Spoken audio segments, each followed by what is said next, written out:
오늘 우리에게 주신 한이의 말씀 사사기 13장 1절부터 25절까지 말씀입니다. 사사기 13장 1절부터 25절까지 말씀.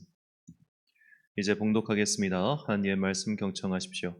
이스라엘 자손이 다시 주님께서 보시는 앞에서 악한 일을 저질렀다. 그래서 주님께서는 그들을 40년 동안 블레셋 사람의 손에 넘겨주셨다.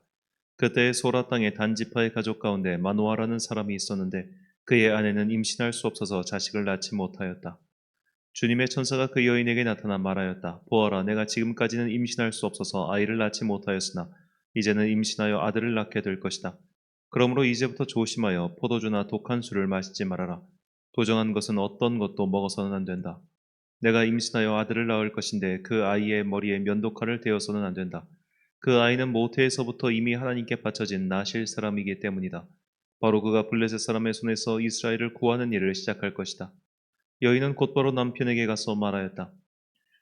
하나님의 사람이 나에게 오셨는데 그분의 모습이 하나님의 천사의 모습과 같아서 너무나 두려웠습니다. 그래서 나는 그분이 어디서 오셨는지 감히 묻지도 못하였고 또 그분도 나에게 자기 이름을 일러주지 않았습니다. 그런데 그분이 내게 말하기를 내가 임신하여 아들을 낳을 것이니 이제부터 포도주와 독한 술을 마시지 말고 부정한 것은 어떤 것도 먹어서는 안 된다고 말했습니다. 그 아이는 모태에서부터 죽는 날까지 하나님께 바쳐진 나실 사람으로 살아야 하기 때문이라고 했습니다. 이 말을 듣고 마노아가 주님께 기도드렸다. 주님, 우리에게 보내셨던 하나님의 사람을 우리에게 다시 오게 하셔서 태어날 아이에게 어떻게 하여야 할지를 우리에게 가르치게 하여 주십시오. 주님께서 마노아의 기도를 들어주셔서 주님의 천사가 다시 여인에게 왔다. 그때에 그 여인은 밭에 앉아 있었는데 남편 마노아는 아내와 함께 있지 않았다. 그래서 그 여인은 급히 달려가 남편에게 말하였다. 와보세요. 저번에 나에게 오셨던 그분이 지금 나타나셨어요. 마노아는 일어나 곧 아내를 따라가서 그 사람에게 이르렀다. 마노아가 그를 보고서 저번에 자기의 처에게 말하던 그분이냐고 물었다. 그가 그렇다고 대답하자 마노아는 그에게 지난번에 한 그 말이 이루어질 때에 그 아이가 지켜야 할 규칙은 무엇이며 또 그 아이가 할 일은 무엇이냐고 물었다. 주님의 천사가 마노아에게 일러주었다. 주님의 천사가 마노아의 아내에게 일러준 모든 것을 그 아이가 지켜야 하고 마노아의 아내는 포도나무에서 나는 것은 어떤 것도 먹어서는 안 되고 포도주와 독한 술을 마시지 않아야 하며 부정한 것은 어떤 것도 먹어서는 안 되고 주님의 천사가 마노아의 아내에게 명령한 모든 것을 마노아의 아내가 지켜야 한다고 말해 주었다. 그러자 마노아가 주님의 천사에게 새끼 염소를 한 마리 잡아 대접할 터이니 잠시 기다려달라고 하였다. 그러나 주님의 천사는 마노아에게 기다리라면 기다릴 수는 있으나 음식은 먹지 않겠다고 하면서 마노아가 번제를 준비한다면 그것은 마땅히 주님께 드려야 할 것이라고 말하였다. 마노아는 그가 주님의 천사라는 것을 전혀 알지 못하였다. 그래서 마노아가 또 주님의 천사에게 이름만이라도 알려주면 말한 바가 이루어질 때에 그에게 그 영광을 돌리고 싶다고 하였다. 그러나 주님의 천사는 어찌하여 그렇게 자기의 이름을 묻느냐고 나무라면서 자기의 이름은 비밀이라고 하였다. 마노아는 새끼 염소 한 마리와 곡식 예물을 가져다가 바위 위에서 주님께 드렸다. 주님께서는 마노아와 그의 아내가 보고 있는 데서 신기한 일을 일으키셨다. 제단에서 불길이 하늘로 치솟자 주님의 천사가 제단의 불길을 타고 하늘로 올라갔다. 마노아와 그의 아내는 이것을 보고 얼굴을 땅에 대고 엎드렸다. 주님의 천사가 마노아와 그의 아내에게 다시 나타나지 않자 그제야 마노아는 비로소 그가 주님의 천사인 줄 알았다.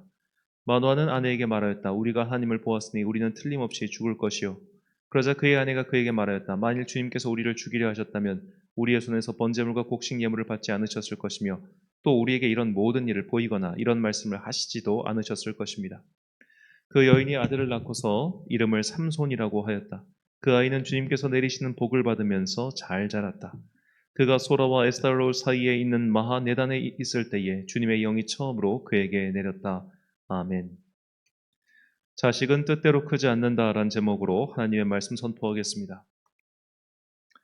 심리학을 전공하신 분들에게는 다소 신뢰가 되거나 혹은 또 그분들이 듣기에 불편한 말일 수도 있겠습니다. 저는 이쪽에서는 비전공자이지만 단지 관심이 좀 많은 아마추어라고 생각하시고 들으시기 바랍니다. 현대 심리학의 근간은 역시 이제 오스트리아 출신의 정신의학자인 지금부터 프로이트에서 출발하죠. 이 프로이트가 심리학에 어찌 보면 그 기초를 쌓을 수 있었던 것은 그가 병실에 입원한 환자들을 대상으로 한 그 기초 자료를 바탕으로 심리학의 이론을 세웠습니다. 그때만 해도 사실 심리학에서 이렇게 근거로 삼을 만한 자료나 혹은 이제 외과적인 여러 가지 근거가 상당히 부족했죠. 이런 상태에서 프로이트가 이제 세운 심리학은 결국 컴플렉스 심리학.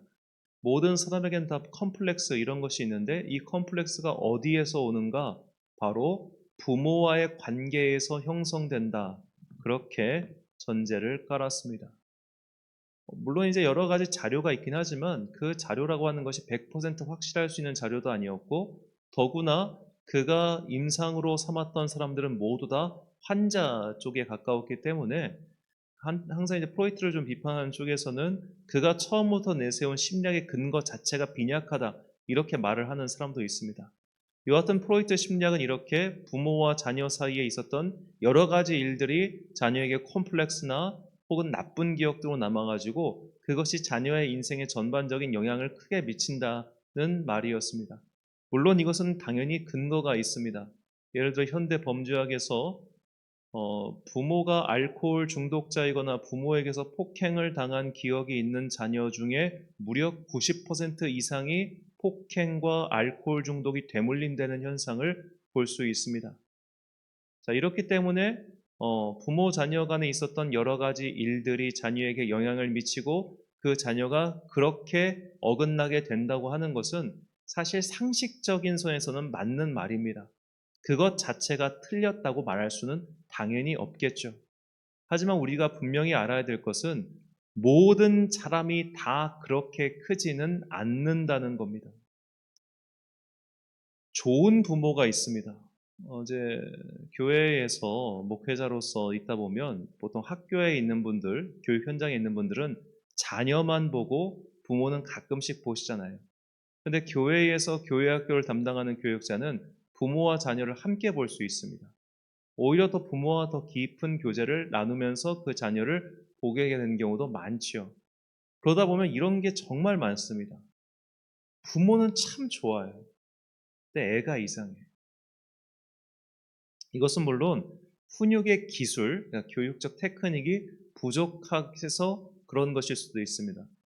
요새 이제 가장 인기 있는 분이 오은영 박사님, 그 오은영 박사님이 내려는 그 어떤 훈육 프로그램, 교정 프로그램 이런 것들은 사실 이제 테크닉에 관한 것이지 마음에 관한 것이 아니잖아요.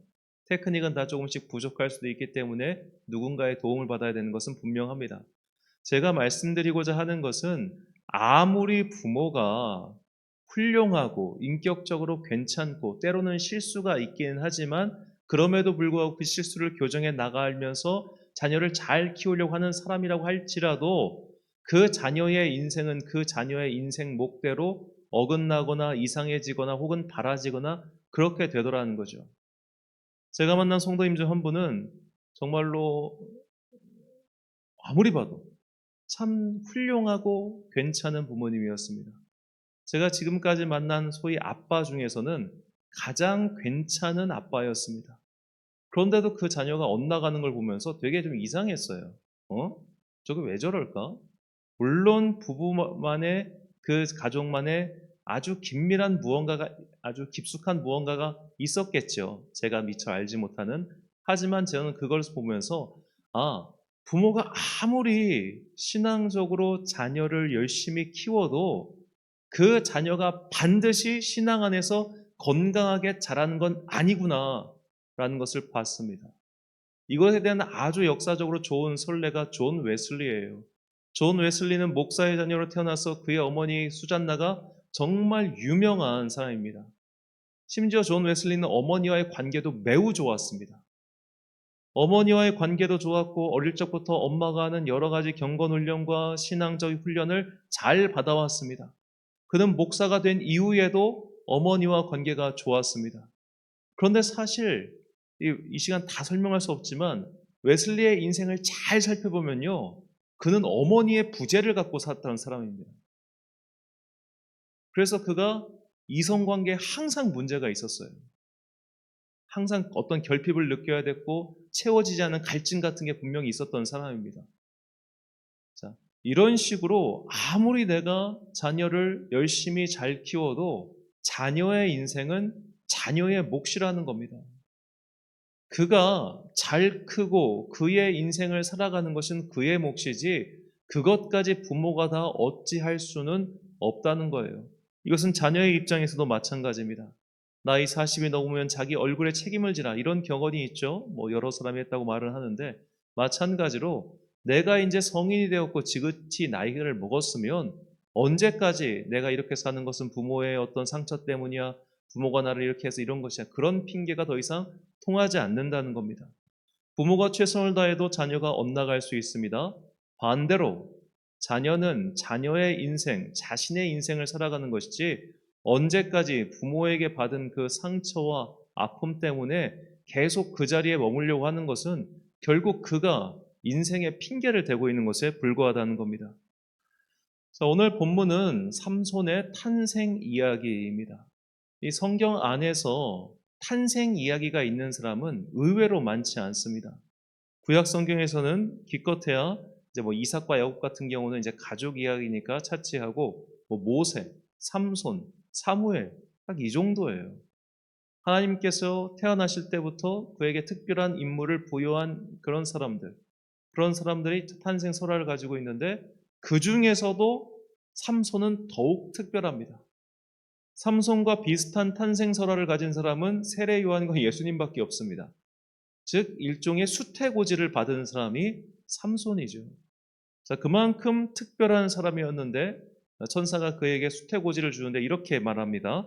자, 본문 4절과 5절과 7절 말씀입니다. 그러므로 너는 삼가 포도주와 독주를 마시지 말며 어떤 부정한 것도 먹지 말지니라. 보라 내가 임신하여 아들을 낳으리니 그의 머리 위에 삭도를 대지 말라. 이는 이 아이는 태에서 나옴으로부터 하나님께 바쳐진 나실인이 됨이라. 그가 블레셋 사람의 손에서 이스라엘을 구원하기 시작하리라. 그가 내게 이르기를 보라 내가 임신하여 아들을 낳으리니 이제 포도주와 독주를 마시지 말며 어떤 부정한 것도 먹지 말라. 이 아이는 태에서부터 그가 죽는 날까지 하나님께 바쳐진 나실인이 됨이라 하더이다 하니라. 자, 보십시오. 하나님의 사자가 나타나서 포도주와 독주를 마시지 말며 부정한 것을 먹지 말라는 명령을 누구에게 내립니까? 그의 부모에게 내립니다. 그의 부모에게. 자, 이제 당신들이 아들을 낳게 될 것인데 그 아들은 나실인이야. 그 나실인데 평생 나실인이야. 이 평생 나실인을 키우는데 너희들도 포도주와 독주와 부정한 것을 먹으면 안 돼. 라고 하시는 겁니다. 그러니까 이것은 마노아의 온 가족에게 내리신 일종의 거룩한 사명이자 명령이었던 것이죠. 이 민수기 6장을 보면 나시인 서약에 나옵니다. 민수기 6장에 나온 나시인 서약을 요약해 보면 첫 번째로 정해진 기간 동안 하는 겁니다. 이게 굉장히 중요해요. 정해진 기간 동안만 하는 게 나시인 서약이에요. 이 기간 동안에는 포도나무의 열매는 일절 먹을 수가 없습니다. 포도의 씨라든지 아니면 포도라는 과실이라든지 무엇보다 포도주 같은 것은 마실 수가 없었죠. 그리고 시신과의 접촉을 금했기 때문에 장례를 참석하는 것도 어렵거나 불가능했고 이제 이발도 금지당했습니다. 그러니까 정해진 기간이 굉장히 중요한데 이 중에서 정말 지키기 힘들었던 것이 바로 포도나무의 열매, 즉 포도주를 마실 수 없다는 것이었습니다. 왜 포도주를 마시는 게 어려웠는가? 마시지 않는 것이 어려운 일인가? 이스라엘은 건기와 우기가 뚜렷하게 구분됩니다. 그래서 우기 동안 내린 비를 잘 저장해 놨다가 건기 때 버티는 겁니다. 그런데 이제 건기 말기에 갔을 때 더 이상 마실 물이 없을 때 물과 섞어 마시는 게 포도주였어요. 그러니까 그 당시 사람들, 그러니까 이스라엘 사람들에게 포도주라고 하는 것은 오늘날 우리가 마신다고 하는 그런 와인과는 완전히 질이 다른 겁니다. 그야말로 마실 게 없어서 갈증을 해소하기 위한 음용수가 바로 포도주였어요. 특별히 이제 독주라는 게 나오는데 독주는 별게 아니고 이 포도주를 먹으면 이게 간이 버티겠습니까? 그러니까 물과 섞어서 마시는데 이 물을 섞은 그 농도를 옅게 해가 어떻게 보면 더 진하게 마시는 걸 그냥 독주라고 그렇게 얘기했던 겁니다. 자, 물 안 마시면 사람은 죽습니다. 더구나 사람이 갈증을 느끼면 심지어 사람의 오줌까지 받아 마시잖아요. 그 정도로 갈증이라고 하는 것은 사람이 견디기 힘든 겁니다. 그런데 하나님께서 너는 이제 평생 동안 포도주를 마시지 말아라 라고 지금 명령하신 거예요. 너희들도, 너희 부모도, 그리고 너의 아들도. 자, 이 일을 위해서 하나님의 사자가 2번 나타났고 또 하나님의 사자가 그들의 눈앞에서 불 가운데 승천하는 모습까지 보여줬습니다. 자, 우리가 만약 이런 체험을 한다면 어떻게 되겠습니까? 두렵고 떨리기 때문에 평생 동안 지키기 위해 노력했겠죠. 당연히. 물론 이제 포도주를 평생 안 마시는 게 참 어려운 일이긴 합니다만 이것은 또 반대로 생각해 보면 그만큼 내가 지혜롭게 살면 가능하기도 해요. 물을 잘 저장해 두면 될 거 아닙니까? 그렇기 때문에 여러 가지 방법들이 뭐 있었을 테고 또 나름대로 지혜로운 방법도 있었을 겁니다. 그리고 이제 여기서 보면은 민수기 6장의 나시인 서약에는 굳이 레위기의 정결 예식에 따른 이 음식은 먹어도 되고 저 음식은 먹으면 안 된다는 그런 규정이 없습니다. 그건 다 상식적으로 지키는 것이다. 이렇게 생각을 했으니까요. 근데 오늘 본문에 보니까 특별히 너는 부정한 것을 먹지 말아라 라는 명령이 추가되어 있습니다. 자주 말씀드렸지만 현대 이스라엘의 음식 규정, 할랄 규정 같은 경우 자, 그런 음식, 뭐 할랄 음식이든 코셔 음식이든 결국에는 율법에서 정한 그 부정한 것은 먹으면 안 된다는 그 음식들 이게 얼마나 복잡합니까? 이거 안 되고 저거 안 되고 저거 안 되고 이거 안 되고 그걸 다 찍어서 확인해 주잖아요. 바꿔 말하자면 무엇가 부정한 음식인지 무엇이 먹어도 되는 것인지 이거를 알고 있어야 한다는 말입니다. 근데 우리가 알다시피 이 사사기는 지금 하나님을 섬기는 전통이 와르르르 무너진 세대 아닙니까? 그런 곳에서 평생 나시인으로서 살아간다는 하는 것은 거의 제사장보다 더 제사장답게 살아가는 것을 뜻하겠지요. 자, 이것이 삼손에게 주어진 의무였고 삼손에게 이런 의무가 주어져 있기 때문에 그의 부모 또한 이 머리를 이제 삭도를 대지 않는 것을 제외하고 그리고 시신에 손대지 않는 것, 이 두 가지를 제외하고 적어도 가장 지키기 어려운 음식 규정만큼은 그의 부모도 함께 지켜야 하는 의무가 주어진 것입니다. 그럼 이 마노아 부부가 이 의무를 어겼을까요? 물론 이제 이 이후에 마노아 부부에 대한 이야기는 거의 등장하지 않습니다만 제가 상식적으로 생각해 볼 때 마노아 부부는 그것을 지켰을 것이라 저는 생각합니다. 왜냐? 그만큼 두렵고 떨리는 그 경험을 했기 때문이죠. 자, 그런데 그의 아들인 삼손은 어떻게 됩니까? 우리가 삼손의 인생을 이제 다음 주부터 살펴보겠습니다만 삼손은 나시린 규정을 제대로 지킨 게 하나도 없습니다. 그는 모든 규정을 다 어겼습니다. 정말로 자기 마음대로 살다가 간 사람이 바로 삼손이에요. 우리는 이 삼손의 그리고 이제 마노아 부부의 이 사례를 통해서 한 가지 아까 말씀드린 그 진리를 깨우치게 되죠. 내가 아무리 애를 쓰고 해도 자녀의 구원을 내가 해결해 줄 수는 없습니다. 내가 아무리 자녀의 인생의 계획을 세워주고 그 앞까지 자녀를 편안한 길로 인도해 줄 수는 있지만 그의 평생을 당연히 책임져 줄 수도 없고 그리고 그가 머리가 큰 이후에 선택한 것들에 대해서도 내가 통제할 수가 없는 것은 지극히 당연한 일입니다. 그러니 부모님들은 꼭 기억하시기 바랍니다. 내 뜻대로 되지 않는 게 당연한 거예요. 내가 어릴 적에 얘를 붙잡고 기도한 제목이 이루어지지 않는 게 당연한 거예요. 왜 얘는 이 모양으로 클까? 걔는 걔의 인생을 살고 있는 거예요. 참 그렇습니다. 저는 아이들 참 많이 봤는데 아이들 볼 때마다 느끼는 것은 부모와 다른 각자의 영혼의 특질이 있다고 저는 생각합니다. 뭐 누가 이것에 대해서 뭐 교육학적 증거가 있는 말은 아닙니다만 각자의 영혼의 특질이 있더라고요. 다른 말로는 성질이 있다고 저는 생각합니다. 저 성질 어디서 왔을까? 그냥 걔만의 독특한 특질입니다. 그러니까 뭐 우리 가끔씩 사회면에서 등장하는 이상한 사람들이 있지 않습니까? 부모는 아닌 그런데 걔는 그렇단 말이에요. 그런 식의 사람들이 있어요. 이것이 발현되느냐 발현되지 않느냐의 차이일 뿐 우리 모두는 다 독특한 특질을 가지고 태어납니다. 이것을 바꿔 말하자면 각자의 인생에 대해서는 각자가 책임을 지는 거라는 거예요. 나이가 들어서 부모 핑계 될 것도 없고 나이가 어리다고 해서 그 자녀가 내 뜻대로 크는 것도 내 계획대로 자라나는 것도 아니라는 겁니다. 자녀가 있으시다면 자녀의 인생은 하나님께 맡기는 게 타당합니다. 내 뜻대로 절대로 다 되지 않습니다. 우리가 기도하면서 계획을 세우고 최선을 다하는 것은 마땅하나 그 계획대로 되지 않는다고 해서 하나님을 원망하거나 또 혹은 내가 뭘 잘못했지 이렇게 자책할 문제가 아니라는 거예요. 두 번째로 자녀는 성인이 되었다면 더 이상 부모 핑계를 대면 안 됩니다. 그것은 당신이 선택한 당신의 길이었습니다. 지금 내가 인생에서 얻은 이 결과는 결국 당신이 얻은 선택의 열매일 뿐이에요. 그러니 부모를 원망하거나 그 핑계를 대는 것은 결국 인생을 낭비하는 어리석은 행동이라는 것을 우리가 잊어서는 안 될 것입니다. 각자의 영혼과 각자의 인생은 그가 택한 결과물일 뿐입니다. 그래서 하나님 앞에서 핑계댈 자가 없는 것이죠. 우리는 에스겔 선지자를 통해서 주신 말씀을 기억해야 합니다. 에스겔 18장 20절 말씀. 범죄하는 그 영혼은 죽을지라. 아들은 아버지의 죄악을 담당하지 아니할 것이요 아버지는 아들의 죄악을 담당하지 아니하리니 의인의 공의도 자기에게로 돌아가고 악인의 악도 자기에게로 돌아가리라. 아멘. 사랑하는 천안 광성교회 성도 여러분, 그리고 이 새벽을 함께 깨우고 계신 귀한 주님의 자녀 여러분, 자신의 인생에 대해 부모 핑계를 대지 마십시오.